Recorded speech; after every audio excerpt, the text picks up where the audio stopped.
జేసీ guest అందరికి బాగున్నారా? Matter ఏంటంటే మేమైతే పూరి వెళ్ళాం. అక్కడికి ఎలా వెళ్ళామో చెప్తా, మొత్తం కంప్లీట్ డీటెయిల్స్ ఇస్తా. కానీ నేను వెళ్ళి అక్కడ 5 నిమిషాలు ఆ దేవుడిని చూస్తే నాకు లిటరల్లీ వాహ్, లవ్ ఇట్ మామ, అంత చాలా బాగుంది, సూపర్ ఉంది. ఒక్కసారి నువ్వు లేచి ఆ రీల్ ఆపి వెళ్ళిరా మామ. ఎందుకంటే నేను చెప్తే ఏదో వినడం కాదు, కానీ మీ కళ్ళుతో మీరు చూస్తే ఆ గూస్ బంప్స్ వస్తే ఎలా ఉంటుంది చెప్పు. చాలా సూపర్గా ఉంటుంది. అక్కడికి ఎలా రీచ్ అవ్వాలంటే చాలా ఉన్నాయి భయ్య, నెంబర్ ఆఫ్ ట్రైన్స్ ఉన్నాయి. మన వైజాగ్, తిరుపతి, విజయవాడ, మన ఆంధ్ర నుండి అయితే డైరెక్ట్ ట్రైన్స్ ఉన్నాయి, కానీ హైదరాబాద్ నుండి అయితే అసలు లేవు. Direct first of all Secunderabad to Khurda road జంక్షన్కి ఒక టికెట్ తీసుకోండి, అరౌండ్ 600 రూపీస్ అంత అవుద్ది. ఒక్కసారి మీరు బయటకు వచ్చిన తర్వాత నెంబర్ ఆఫ్ ఆటోస్, బస్సులు ఉంటాయి భయ్య. ఆడికి ఒక 100 రూపాయలు ఇస్తే అలా తీసుకెళ్ళి అలా దింపుతాడు. అరౌండ్ 52 కిలోమీటర్స్ ఎంత దూరం ఉంటుంది, గంటలో జర్నీ అయిపోద్ది ఆరామ్స్. ఇప్పుడే ఫ్రెష్ అయ్యి అలాగా రూమ్ బయటకు వచ్చాను. బయటకు వస్తే మనం ఎలాగుందని చూస్తే రూమ్ బాగానే ఉంది, పర్లేదు. 9 మంది ఉన్నాం కాబట్టి మనిషికి 110 రూపాయలు లెక్క, 1000 రూపాయలు తీసుకుంటూ. మనిషికి ఎలాగుంటుంది, రోజుకి ఎలాగుంటుంది అంటే ఆడు ఎలాగో చెప్పట్లేదు, సీజనల్ బట్టి ఉంటుందట. అదే రథయాత్ర రోజు అయితే 6000 ఉంటుందంట, మనిషికి 6000. మరి దాన్ని బట్టి చూసి మీరు డిసైడ్ అవ్వండి ఎక్కడ రూమ్ మంచిగా దొరికితే అక్కడ. మేమైతే స్నానం చేసుకుని వెళ్ళిపోవడమే, దానికి మాత్రమే 110 రూపాయలు, రోజుకి 110 రూపాయలు కాదు. ఇది మ్యాటర్. దీన్ని బట్టి చూసి మిగతా అప్డేట్ ఇస్తా. చెప్పనా అన్నా, ఎలాగని చెప్పానా? చాలా బాగుంది. చవక సూపర్. యా, చూశారు కదా ఆ మనిషిని, అతని పేరు భార్గవ్. ప్రతి గ్రూప్ ఆఫ్ పీపుల్లో ఇలాంటి పర్సన్ ఒకరు ఉంటారు భయ్య. వాళ్ళు కానీ లేకపోతే ఆ ట్రిప్ అనేది చాలా బోర్, అంటే చాలా బోర్ కొట్టేది. వెళ్ళామా, దర్శనం చేసుకున్నామా, వచ్చేసామా అన్నట్టే ఉంటుంది. ఇలాంటి పర్సన్ ఉంటే ఫుల్ ఎంజాయ్ చేయొచ్చు. అలాంటిది అలాంటి టూల్ వాళ్ళ మైండ్ సెట్ చాలా బాగుంటుంది. అసలు ఆ జోకు, ఆ comedy scenes, timing to timing, ఒకరి మీద పని చేయాలంటే చాలా, అంటే చాలా హైలైట్గా ఉంటుంది. అదంటిదే ఇది ఈ భార్గవ్. ఫుడ్కి మాత్రం ఢోకా ఉండదు, తింటూనే ఉంటాడు. చాలా మంచోడు భయ్య. ఈ గుడి విషయంకి వస్తే ప్రతిది కూడా మిస్టరీనే భయ్య, ప్రతిది కూడా మిస్టరీనే. ఎందుకంటే ఆ సుదర్శన చక్రం మీరు ఎక్కడ నించుంటే, ఎటువైపు నించుంటే అటువైపే, మీ వైపే కనిపిస్తుంది. కొంచెం ముందుకెళ్తే అటు ఇటు ఉండొచ్చేమో, కానీ కరెక్ట్గా కొంచెం సెటన్ డిస్టెన్స్ నుంచి నించుంటే కరెక్ట్ కనిపిస్తుంది. అదొక మిస్టరీ. ఆ ఫ్లాగ్ గురించి మాట్లాడితే మెయిన్ థింగ్ భయ్య, గాలి రైట్ సైడ్లో వస్తే లెఫ్ట్ సైడ్లో ఎగురుతుంది, అదొక మిస్టరీ. అదొక ఎలాగ అసలు అర్థం కాదు. ఏంటంటే ఈ ద్వారాలు 4 ద్వారాలు ఉంటాయి. మెయిన్ ద్వారం సింహద్వారం. ఈ గుడి నుండే చాలా మంది ఎంట్రన్స్ అవుతారు. ఈ సరౌండింగ్స్ చుట్టూ పెక్స్లు చాలానే ఉంటాయి, కాకపోతే ఆ గుడి గోపురం మీద ఒక్క పెక్స్ అంటే ఒక్క పెక్స్ కూడా కనబడదు. ఈ గుడి ఆపోజిట్లోనే సముద్రం ఉంది భయ, 1 కిలోమీటర్ ఉంటుంది. నీకు అప్పుడు దాకా వినిపించే అలల సౌండ్ ఒక్కసారి ఈ గుడి లోపలికి వెళ్ళిన తర్వాత నీకు అలల సౌండ్ అనేది వినబడదు. ఫుల్ సైలెంట్గా ఉంటుంది. అసలు ఇది ఒక మిస్టరీ. ఈ గుడిలో ఫుడ్ గురించి వస్తే, ఇక్కడ 7 కుండల్లో ఫుడ్ వండుతారు అనమాట. ఒక కుండ పైన ఒకటి, ఒక కుండ పైన ఒకటి అలా వండుతారు. కాకపోతే ఇక్కడ ఏంటంటే అసలు ఎవరైనా ఏమనుకుంటారు, కింద కుండ నుండి ఉడుకుతారు అనుకుంటారు కదా, కానీ అలా కాదు, పైది ఫస్ట్ ఉడుకుతుంది అనమాట. ఇది ఒక మిస్టరీ. అలా ఒకటి తర్వాత ఒకటి, ఒకటి తర్వాత ఒకటి అలా ఉడుకుతూ ఉంటుంది అనమాట. ఈ పూరిని చార్ధామ్ అని పిలుస్తారు అనమాట. చార్ధామ్ అంటే ఏం లేదు, ఒకటి పూరి, ఒకటి బద్రీనాథ్, ఒకటి రామేశ్వరం, ఒకటి ద్వారకా, ఈ 4గిట్లని చార్ధామ్ అని పిలుస్తారు అనమాట. ఈ గుడిలో కృష్ణుడు అన్నైన బలరాముడు, కృష్ణుడు చెల్లెన సుభద్ర, ముగ్గురు ఉంటారనమాట. అండ్ ఇక్కడ లోకల్ వాళ్ళు కూడా ఏమని పిలుచుకుంటారు అంటే, కృష్ణుడిని మహావిష్ణువు అని, బలరాముడిని ఈశ్వరుడు అని, అండ్ సుభద్రాదేవిని భువనేశ్వరమ్మ ఆదిశక్తి అని పిలుచుకుంటారు అనమాట. మామ, రథయాత్ర ఎందుకు చేసుకుంటారో తెలుసా? నేను చెప్తా విను. ఈ గుడిని మొట్టమొదటిసారి ఇంద్రద్యుమ్నుడు రాజు కట్టించారు. అయితే ఆ భక్తికి మెచ్చి జగన్నాథుడు ఏం వరం కావాలని కోరుకోమంటారు.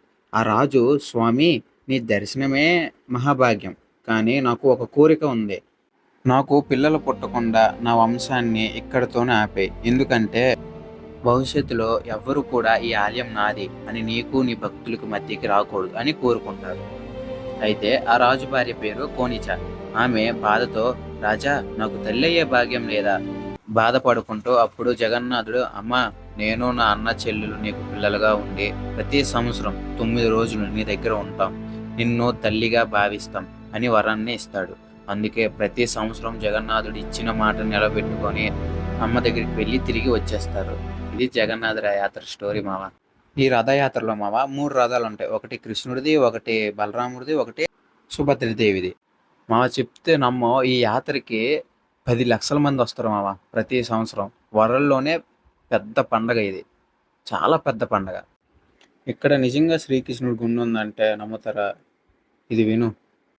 కురుక్షేత్రం యుద్ధం తర్వాత గాంధారి శాపం వల్ల ముసలం పుట్టి యాదవ వంశం అంతా నాశనమైంది. అలసటతో శ్రీకృష్ణుడు ఒక చెట్టు మీద కూర్చొని సేవ తీరుతున్నారు. అప్పుడే ఒక బాణం శ్రీకృష్ణుడు బొటనవేలుకు తగిలి మరణించిన శ్రీకృష్ణుడు అంత్యక్రియలు పాండవులు పూర్తి చేయడంతో శ్రీకృష్ణుడి శరీరం పంచతంత్రాల్లో విలీనమైంది. కానీ శ్రీకృష్ణుడి గుండె ఏమాత్రం చెక్కు చెదరలేదు. అది గమనించిన అర్జునుడు ఏం చేయాలో తెలియక అయోమయంలో పడ్డాడు. అంతలో ఆకాశవాణి శ్రీకృష్ణుడి గుండె బ్రహ్మ పదార్థం కాబట్టి దానికి అంతం లేదు. శ్రీకృష్ణుడి గుండెను సముద్రంలో విడిచిపెట్టమని చెప్పడంతో అర్జునుడు ఆకాశవాణి చెప్పినట్టు చేస్తాడు.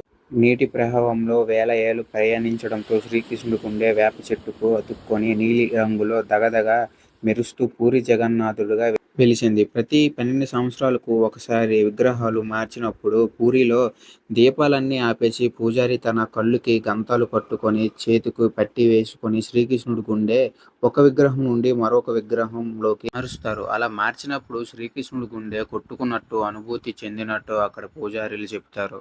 ఇది మా శ్రీకృష్ణుడి గుండె స్టోరీ. ఇక్కడ నుండి స్టార్ట్ అయింది మాకు అసలు టెస్ట్. ఇక్కడ నుండి కోనకు డైరెక్ట్గా వెళ్దాం అనుకున్నాం. నా బ్యాడ్ లక్, అదృష్టం బాగాలేదు భయ్య నాది ఆ రోజు. చూడు ఏమైందో. దరిద్రం నా జోబులో ఉంది. ఇంకా కోనకు దగ్గరికి వచ్చేసాం టైంకి ఫుల్ వర్షం. కింద కూడా దిగడం అవ్వలేదు భయ్య టెంపో, అంత పెద్ద వర్షం. మిస్ అయిపోయిన కోనర్కు. ఇంకా అట్నుండి డైరెక్ట్గా భువనేశ్వర్ వెళ్ళిపోయి లింగరాజ్ టెంపుల్కి వెళ్ళాం.